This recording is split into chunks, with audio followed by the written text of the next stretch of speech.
wala na yung bukas-bukas ng bag. Bawal.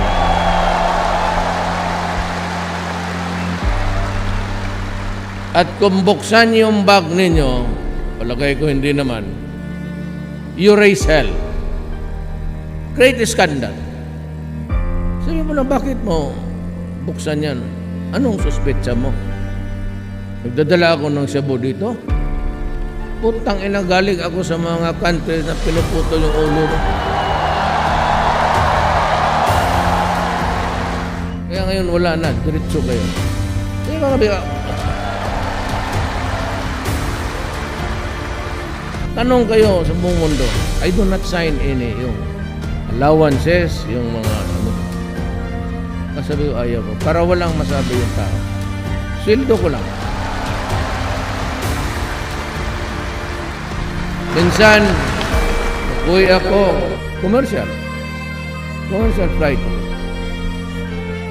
Kasi yan lang, minsan ako, pumapasok class ako dito sa likod. Kung naglipad ako, wala masyadong nakahalata. Pero minsan may umihi. Hay! Dito mo sa likod yung lahat ng tao nagtapuan dito sa likod. Yung eroplano nakaganon, limipad, bigla lang gumanon. Akala mo pa-take off na naman. Nagmakaawa ang piloto. Balik kayo dito kasi para tayo dito-take off na. Nandito na lahat ng tao. Medyo magulo lang kunti pagka nakita ako ng taong Pilipino. Ang kapital ko lang naman sa inyo is my word of honor. I will stop smuggling. Wala na yung customs, meron kayong bagahe, tapos gano'n, dadating, balikbayan. Oo nang pakialaman yan. Wala, hard-earned money yan. Ano ba naman yan? Karaming kuliktahin natin taxes. So, yan. BIR, gano'n rin. Pag mag-assess ka, sabihin mo mali yan. Just tell the truth.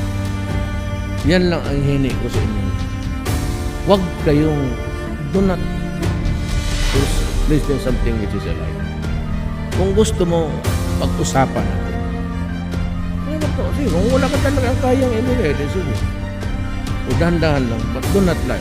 Because if you lie, mahirapan akong mag-discuss. But if you tell the truth, wala kang problema sa akin.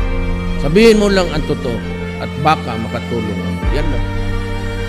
Huwag kayong magano. Huwag kayong pumayag na magbigay. You know what is contributing to the graft of our country. Alam mo ba, ano? Kayo rin eh. Kasi lapitan kayo ng BIR. Maski na tama na yan, maski tama ang declaration ninyo, maghingi man talaga yan, bumibigay kayo.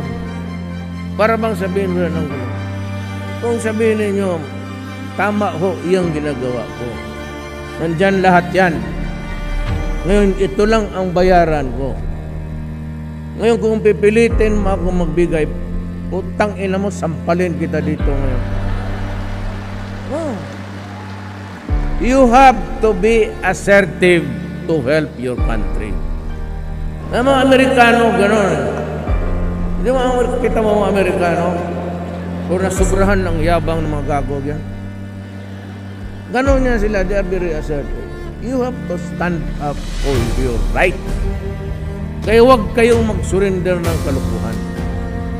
Basta sa gobyerno, anything about government, just tell the truth.